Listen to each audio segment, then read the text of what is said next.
Assalamualaikum warahmatullahi wabarakatuh. Jumpa kembali teman-teman dengan saya Abdul Arif di Abdul Arif TV. Saya akan melanjutkan kembali kisah saya tentang perjalanan ke Amerika setelah kemarin kita buat beberapa episode. Oke, jangan kemana-mana, simak terus di video ini.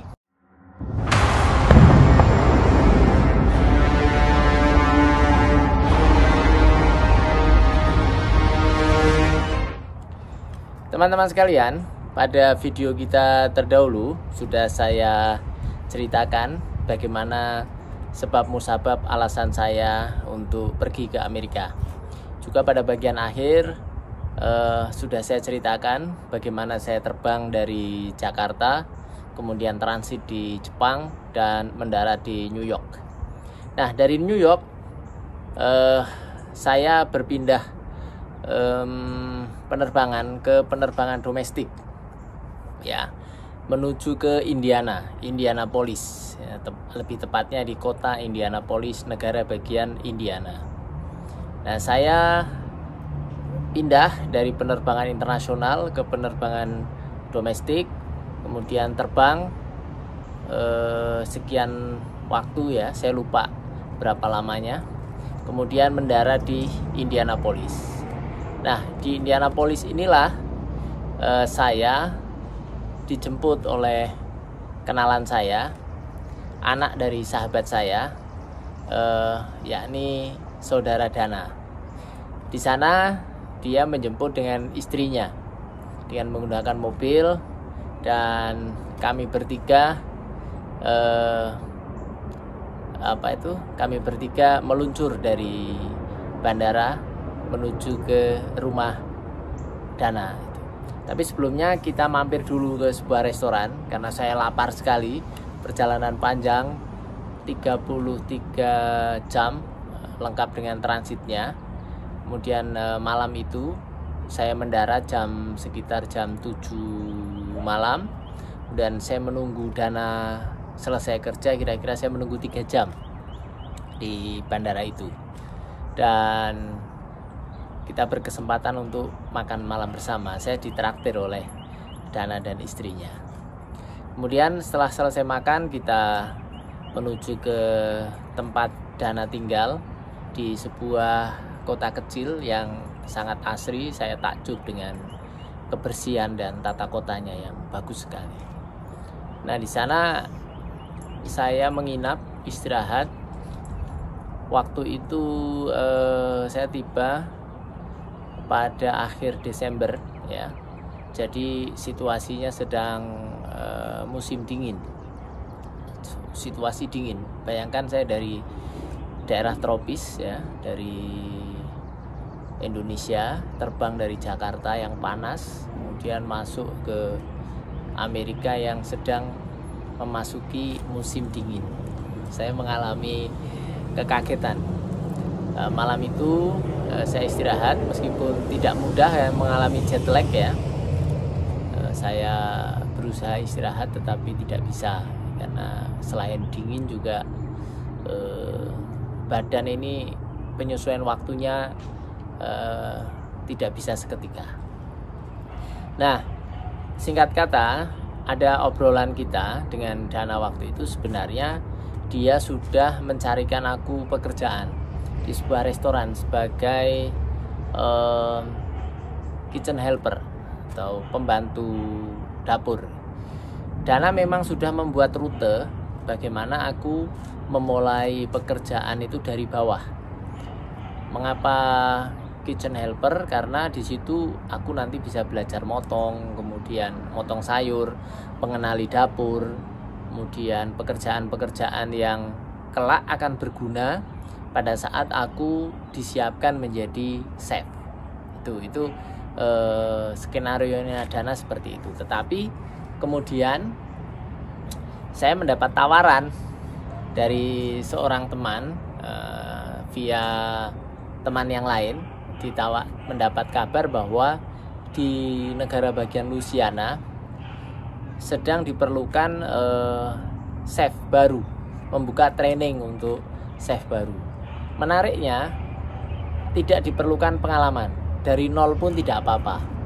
Menariknya lagi, head chefnya ini, kepala kokinya ini orang Wonosobo. Maka dengan tidak berpikir panjang, ya kami berdiskusi, aku dan Dana berdiskusi, dan di ujung diskusi kita putuskan, oke, aku ke Louisiana untuk mengambil peluang ini. Nah, jarak dari Indianapolis ke Louisiana ini cukup jauh ya, 12 mil. 12 mil itu ditempuh ya, taruhlah 1 milnya 1 jam ya 12 jam. Kemudian kita, tapi pada prakteknya tidak 12 jam. Nanti aku jelaskan.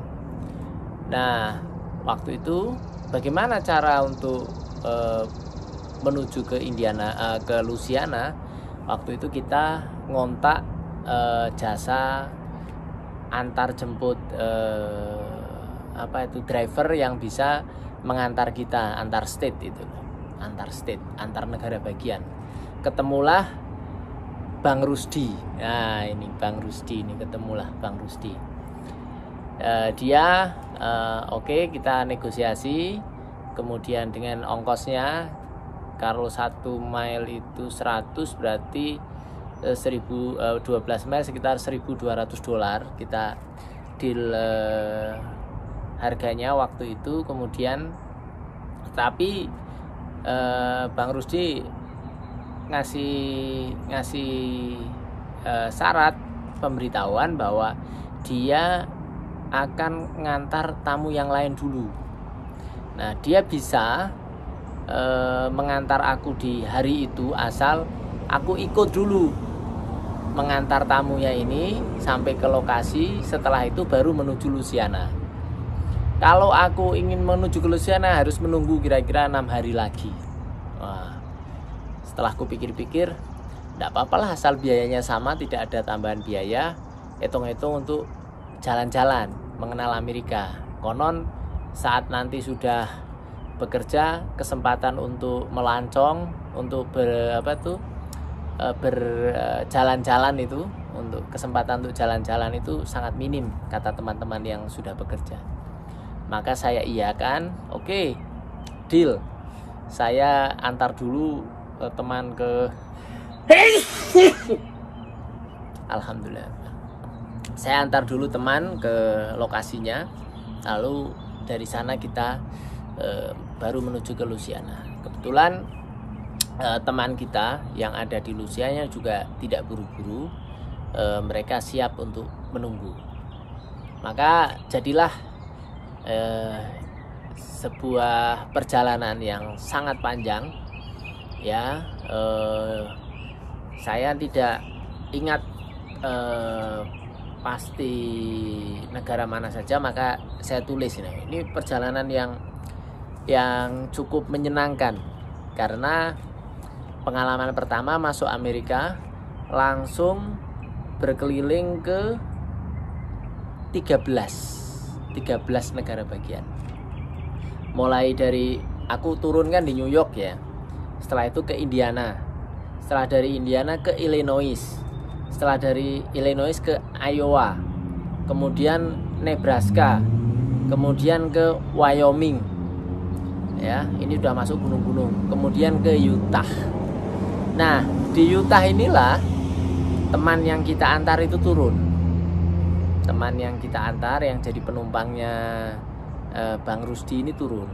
Nah, setelah penumpang ini turun, barulah kemudian dari Utah menuju ke Louisiana yang melewati Colorado, Kansas, Oklahoma, Texas, Arkansas, baru ke Louisiana.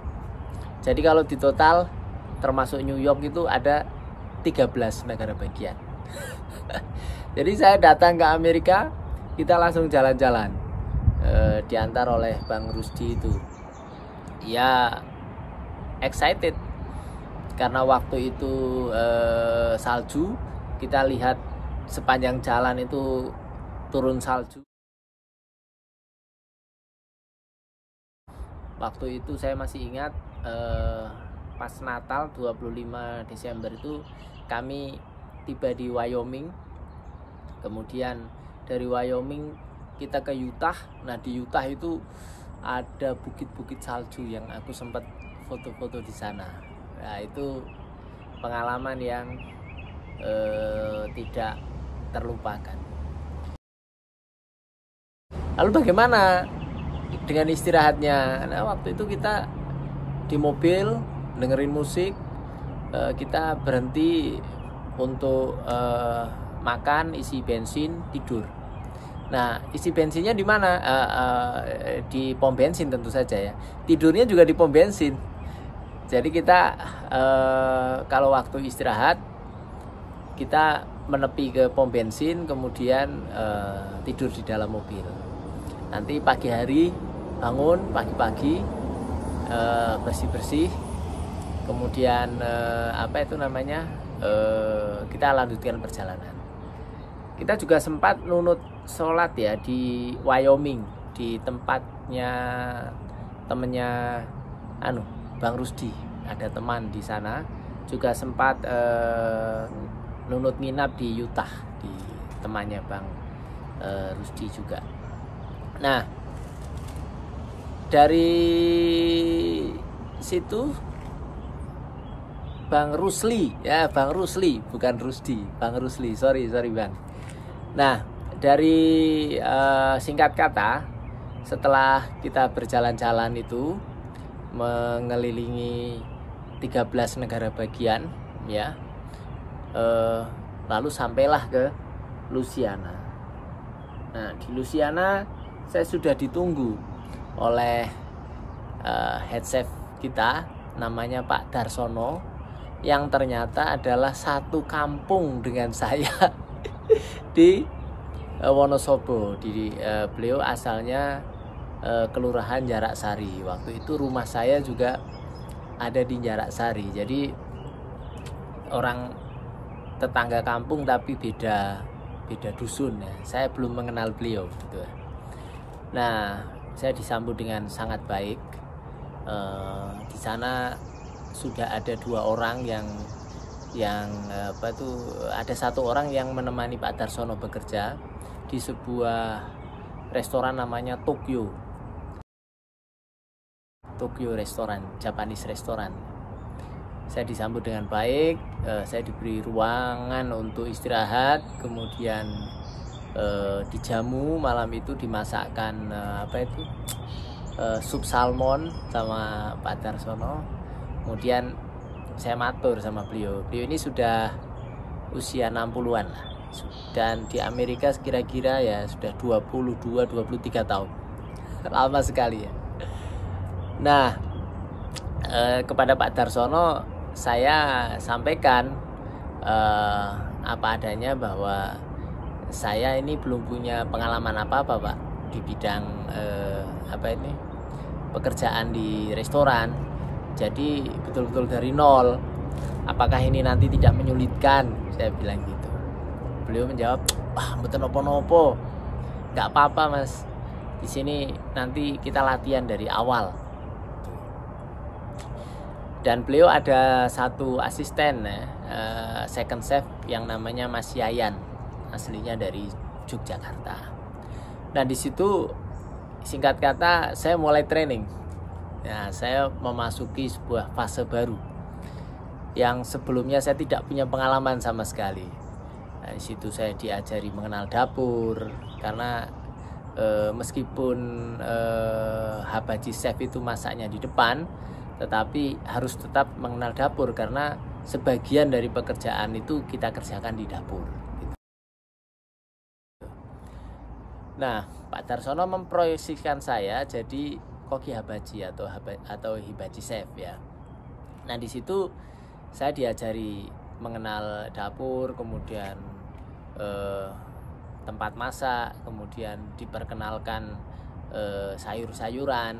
Ini namanya brokoli, ini namanya zucchini, ini namanya onion, ini namanya carrot dan lain-lain. Saya dikenalkan itu. Kemudian diajari membuat sup, diajari merebus mie, kemudian diajari menanak nasi. kemudian semua pekerjaan dasar saya diajari. Nah, ada tetangga itu menyapa. Kemudian selain itu, setelah beberapa hari saya berkenalan dengan pekerjaan-pekerjaan dapur, tibalah kemudian saya diajari untuk memasak di atas grill. Ya, waktu itu diajari di Tokyo itu ada 8 grill. Nah, dari 8 itu kan tidak semuanya tamu menggunakan setiap harinya. Ada salah satu meja, salah satu grill itu yang waktu itu sedang tidak digunakan untuk menjamu tamu. Nah, di situ aku belajar masak dari dasar, dari mulai menyalakan grill, kemudian bermain api, kemudian cara meletakkan menu di atas grill, tahapan-tahapan masak, yang harus dimasak pertama apa, kemudian berikutnya apa, cara memotong steak, cara memotong fillet, kemudian menyajikan ke tamu, kemudian greeting, menyapa tamu, kita ada obrolan-obrolan ringan dengan tamu, dan lain-lain dan lain-lain.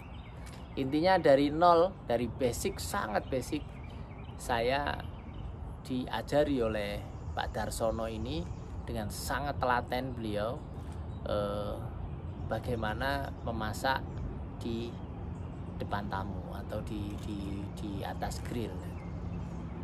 Nah, tentu ada banyak kesulitan di situ ya, agar untuk menghindari kesalahan-kesalahan yang berulang. Akhirnya kita videokan Pak Darsono masak di situ, memberi contoh, kemudian saya video. Nah, video itu yang saya pelajari siang dan malam, menjelang tidur juga saya buka videonya itu. Besok kita latihan lagi, malamnya saya buka lagi videonya, besok kita latihan lagi, terus begitu sampai kemudian 2 minggu berikutnya saya dinyatakan lulus training. Itu sesuatu yang sangat sangat membahagiakan saya, melegakan, karena tidak terbayang saya bisa secepat itu menjajal atau mencicipi pekerjaan sebagai chef gitu. Nah, sebelum ke sana ada satu yang terlewati, yaitu saya dites masak di depan tamu. Wah, itu fase yang sangat menantang ya, sangat menantang. Di depan tamu, saya masih ingat tamu pertama saya itu seorang perempuan, sepasang kekasih mungkin ya, berkulit gelap mereka. Kemudian saya datang, saya menyapa, kemudian saya mulai masak di depan mereka. Tentu masih sangat kaku, tapi saya terus terang aja sama tamu itu bahwa ini pertama kalinya aku masak, tolong kalau ada kesalahan apa dimaklumi. Dan alhamdulillah 2 remaja ini memaklumi, dan mereka malah enjoy banget itu melihat aku masak. Mungkin lucu ya, karena koki yang baru gitu. Nah, intinya 2 minggu setelah training itu aku dinyatakan lulus dan mulai dihitung bekerja di sana. Aku masih ingat gaji pertama itu $2.600 ya, 2.600 plus tip. Jadi 2.600 gajian tanggal 1 dan tanggal 16. Jadi dua kali. Jadi 1.300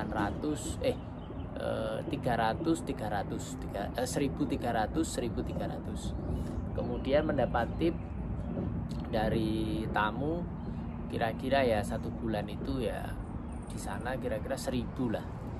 Jadi total 1 bulan saya mendapat kisarannya ya 3.600. Itu waktu itu sudah angka yang gede kan kalau dirupiahkan kan.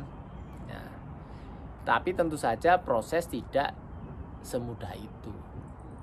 Saya harus melalui fase-fase sangat sulit. Karena apa? Karena memasak hibachi itu tidak sesederhana yang dilihat. Kalau teman-teman lihat di video ada tayangan-tayangan masak di hibachi kelihatannya sederhana, tapi di baliknya itu ada kerja-kerja yang tidak ringan, terutama di dapur ya. Kita harus angkat junjung, kemudian motong semua semua sayur, kemudian motong daging, motong ikan, kemudian membersihkan kulit udang, juga pekerjaan-pekerjaan yang lain.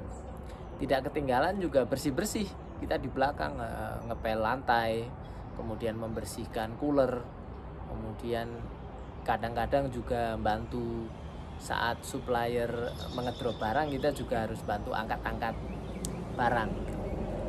Jadi intinya pekerjaan itu tidak semudah yang dibayangkan. Kemudian yang menjadi catatan, kita motong itu tidak hanya dituntut tepat potongannya, ukurannya, tapi juga dituntut untuk tepat dan cepat. Mengapa? Karena kita harus mengimbangi teman yang lain. Jadi kalau kita kerja terlalu lambat, maka akan menjadi beban teman kita yang lain. Karena intinya itu kerja bersama ya dipikul bersama. Kalau ada satu yang lemah, maka itu akan memberatkan teman yang lain. Itu kerja timnya seperti itu. Nah, saya sangat respect dengan Pak Darsono dan Mas Yayan, karena saya tahu mereka mesti kelimpahan beban tambahan, karena saya yang masih nol bekerja dengan lambat dan kadang-kadang juga potongannya tidak tepat, kadang masih mendapat komplain dari tamu karena masaknya kematangan, gosong dan lain-lain. Tapi dua orang ini begitu sabar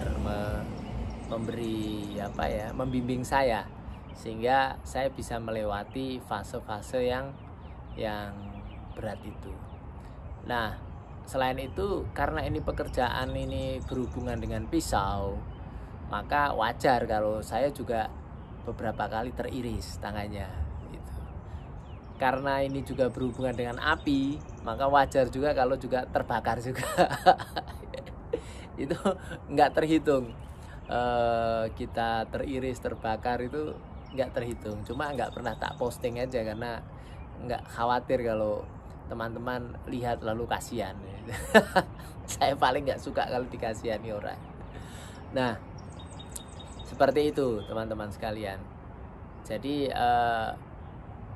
singkat kata, saya mengalami adaptasi itu dengan cukup lancar, tentu dengan banyak catatan dari teman-teman saya, karena bagaimanapun saya cukup merepotkan mereka. Itu hal yang harus digarisbawahi dan menjadi catatan saya untuk tidak berhenti mengucapkan terima kasih kepada mereka. Dan ya, Mas Yayan dan Pak Darsono itu dua orang yang berjasa selain Dana yang sudah menjemput saya. Demikian. Jadi singkat kata, saya di Tokyo itu selama 3 bulan. Nah, selama 3 bulan itu saya sudah mulai bisa menghasilkan uang dan mulai bisa mengangsur sebagian dari kewajiban-kewajiban saya. Tapi karena besarnya tanggungan yang saya miliki, jumlah itu menjadi tidak cukup. Itulah kemudian di bulan ketiga saya berpikir untuk mencari tantangan lain.